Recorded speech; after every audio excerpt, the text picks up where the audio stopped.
Hello everyone, I'm going to show you how to claim your Paper Pumpkin subscription. If you previously had to log into paperpumpkin.com, paperpumpkin.com now has moved over to stampin'up.com or on your online account that you might have with me as your demonstrator.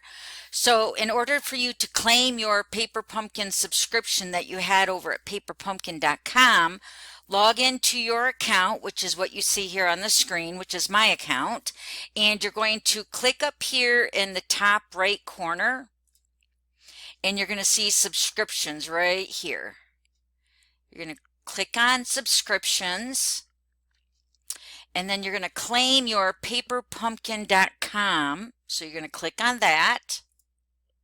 And then you're going to enter your email address that you had to sign in over at paperpumpkin.com. Okay, so if you have multiple accounts, I believe you could claim all of your multiple accounts, but I just have the one.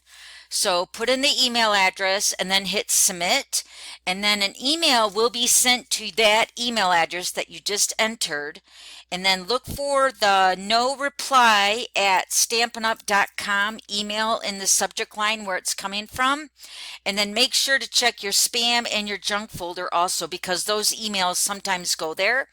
Click to open up that email and then claim your subscription in that email, and then log into your Stampin'Up.com, your account again, and then click on subscriptions just like what we did up here.